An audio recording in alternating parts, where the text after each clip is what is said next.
Now that it's 2026, it's time for me to give you a real estate recap for 2025.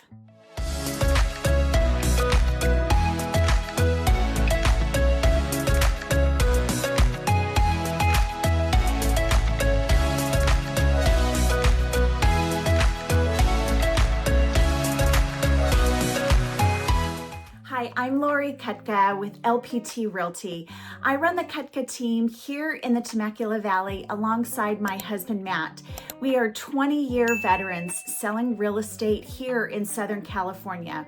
And now, if you can believe it, it's 2026, and I am so glad 2025 is over. Although I don't like to do that, in real estate, it just wasn't a great year. Let me recap for you. We started the year in real estate with mortgage interest rates hovering around 7%. Now, if anybody that's watching this has tuned into any videos when it comes to real estate or buying and selling, you should know that interest rates during 2020, 2021 were at 3%. And to go to 7%, that just put a halt on real estate transactions and people just flipped. So let's just say 2025 started out really slow. We had buyers that said, whoa, no, I don't want 7%. We had listings that started to sit longer days on market. And as the year progressed, we started to see some fluctuation back in the interest rates. We hovered around 6%. We even went a little below 6% towards the end of the year, which gave us all some room to breathe, because that over time is a pretty decent interest rate. Now, was it the 2% that you got back in 2020 and 2021? No, but at least 6% overall is a really good place that interest rates are sitting right now. If interest rates are 6%, but we still don't have any buyers and we have listings sitting out there, what does it mean? Well, it means that shift is happening. If you look back at 2025, I can give you the stats here. And the stats show, even though I talk about 2025 wanting it to be over, the stats really aren't bad. If you're a homeowner here in the Temecula Valley and you are worried about where your value ended at the end of the year, well, you'll be pleased to know that everywhere here in the Temecula Valley, the average price for a single family home increased 2024 to 2025.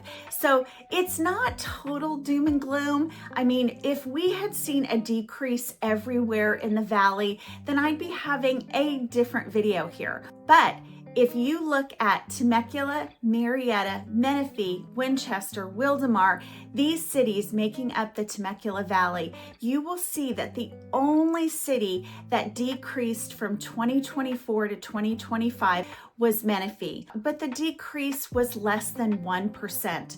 So we had some fluctuation in Menifee, but not that bad. But here's also what happened this year. Less homes sold in 2025 than they did in 2024. Well, duh, we know why, because we had so many buyers that just got scared off of the interest rates.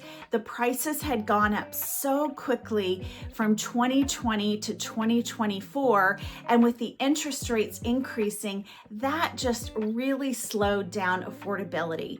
We had to have a reset, and we're seeing the reset still as we go into 2026. What do I mean by reset? Well, reset means we're seeing that sellers are being more realistic when pricing their homes.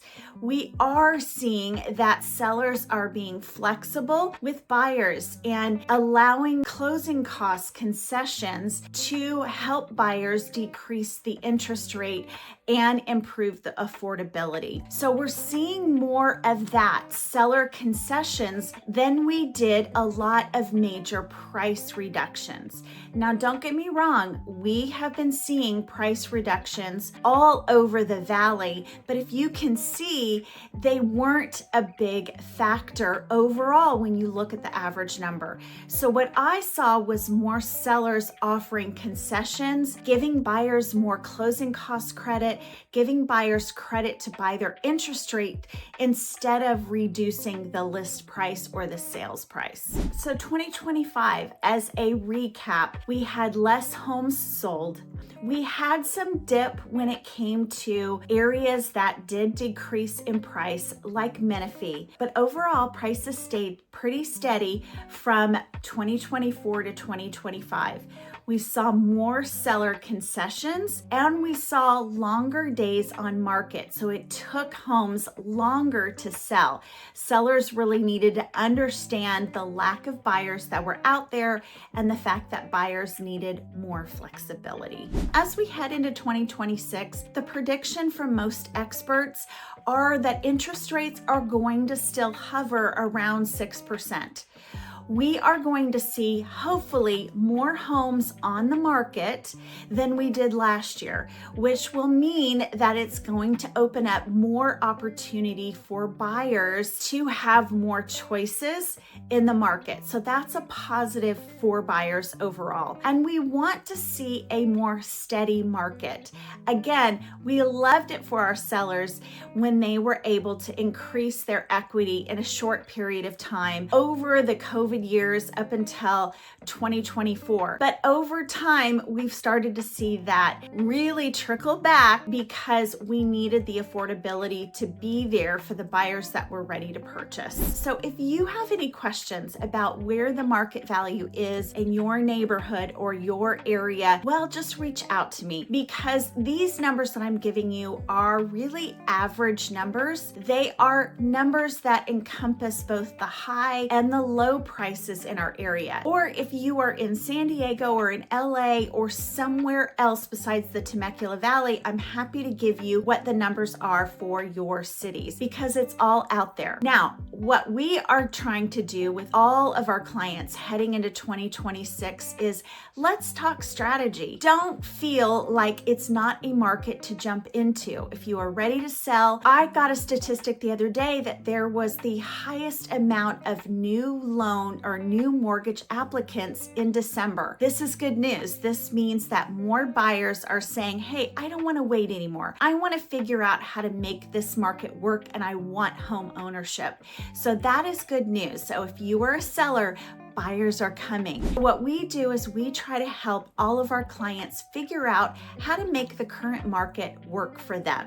If you like this video or want to know more about what's happening here in the Temecula Valley, I give a video every week, all things buying and selling real estate. Thank you so much for watching. I would love for you to subscribe to this channel and stay tuned for what my video will be next week.